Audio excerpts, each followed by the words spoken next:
Hey, welcome to Bargain Bin Middle 8. I'm your host, Kevin, I guess.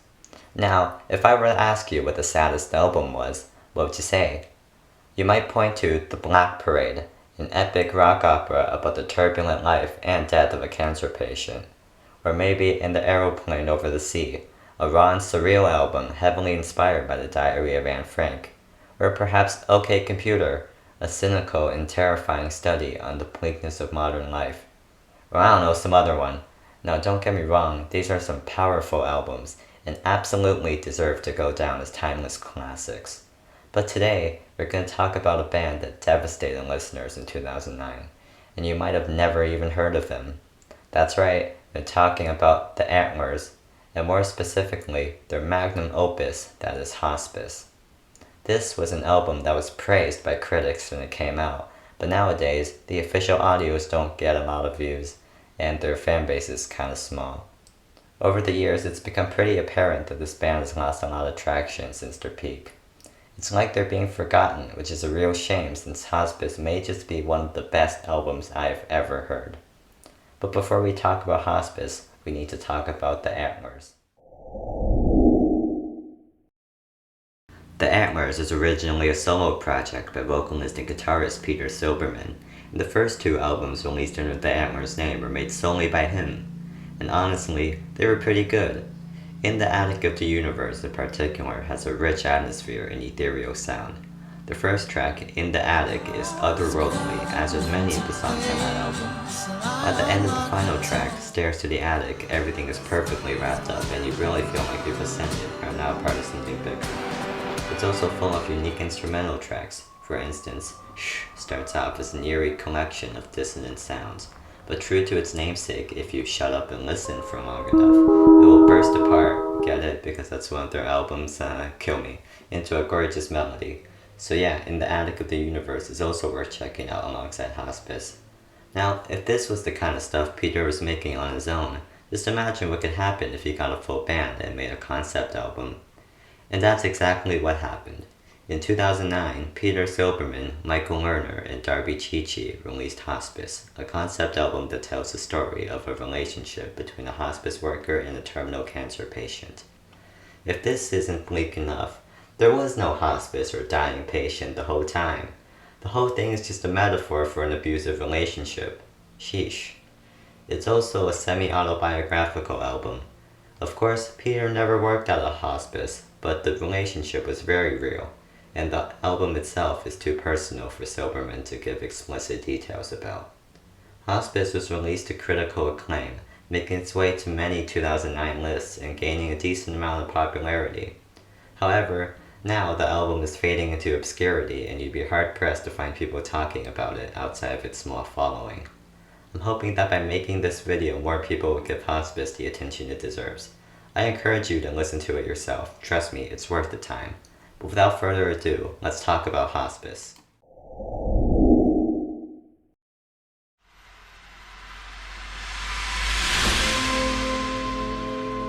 It's certainly a prologue.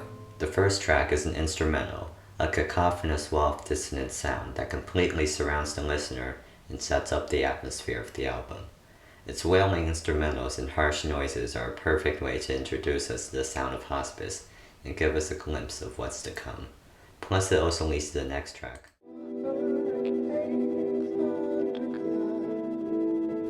Kettering is the first song on Hospice and arguably the most well-known track on the album, as it was used in many shows, including Chuck and Riverdale, neither of those shows I watch. It introduces us to the main characters, the narrator, who I assume represents Peter, and the hospice patient.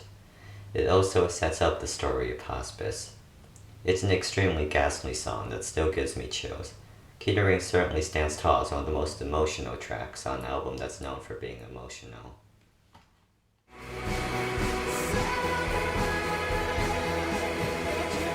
In this song, we learn more about Sylvia, the patient. She is described as bitter, troubled, and abusive towards the narrator. She sees no real point in being saved and has lost so much hope that the narrator would rather have her go back to screaming and cursing instead of just giving up. Throughout the song, the narrator tries to help Sylvia despite the harm it causes him. It isn't until the final verse where the narrator fully admits how afraid he is of Sylvia to the listener.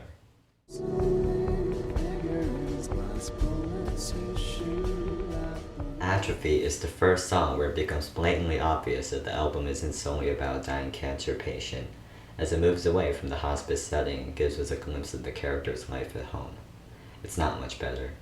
The relationship is extremely insecure and untrusting due to Sylvia's paranoia. She's also very controlling and demanding. Towards the end of the song, the narrator expresses how truly desperate he is to save her, to the point of wanting to harm himself if it meant taking her pain away.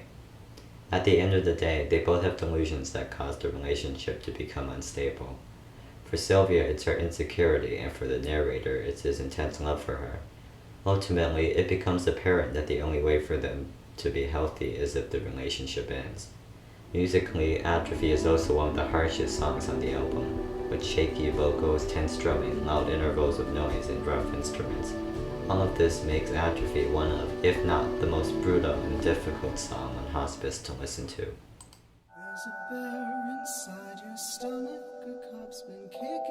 Bear is a song about many topics, including youth and poor relations with friends, but it's primarily about abortion. We learn that Sylvia is pregnant, but rather than giving birth, she and the narrator decide to abort the baby instead. This isn't because they're unable to provide, but because deep down they know that they're terrified of each other, and bringing a baby into the mix would only make things worse. Meanwhile, the friends have been dodging their calls, leaving them more alone than ever. Throughout the whole song, there is a consistent theme of childhood and youth. The first notes of the song are reminiscent of Twinkle Twinkle Little Star, a children's melody, and the characters celebrate their youth despite the events they've been through being too much for people as young as they are.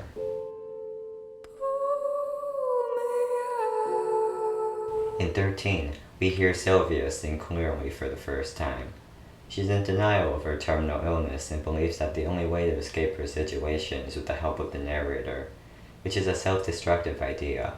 The narrator singing in the second verse symbolizes how by trying to help, he is also putting himself in the same situation. 13 is also the halfway point of the album and marks the downfall of their relationship.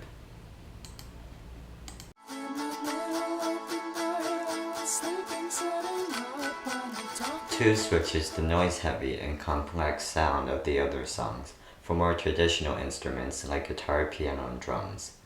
But despite the more upbeat sound, it's also one of the heaviest on the album. It immediately opens with the doctor telling the narrator that there's no longer anything they can do to save Sylvia. Although it's a somber end, he realizes that her death will end both of their suffering and accepts it. The chorus flashes back to an earlier time, where we learn that Sylvia's father was abusive and essentially caused a paranoia that stuck with her for a lifetime. The same paranoia that ruined her relationship with the narrator. 2 essentially serves as the culmination of all the things that destroyed their relationship. No one clapped at their wedding, and when they moved in together, they were already disappointed. It was doomed from the start. Now, at the end of it, they realize that they are now truly alone.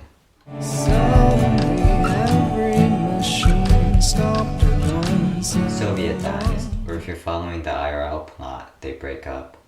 Only then does the narrator fully realize how abusive the relationship actually was. He then starts to see himself becoming Sylvia. The narrator finds this thought so horrifying that he just breaks down. The effects and repetitive melody that play throughout the track make this song feel incredibly fast and melancholic. Much like Keterin, it's a very gaspy song that gives you chills.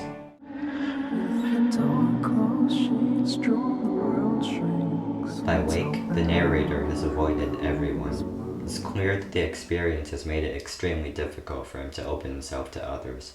He ultimately realizes that this behavior is harmful and begins letting his friends back into his life if they're willing to forgive him for shutting them out.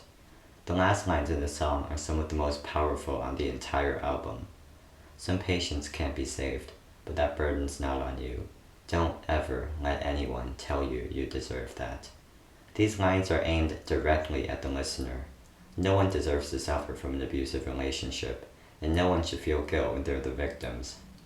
Wake is a very powerful song and an important point in the album. Heck, it's actually kinda uplifting, but all good things must come to an end.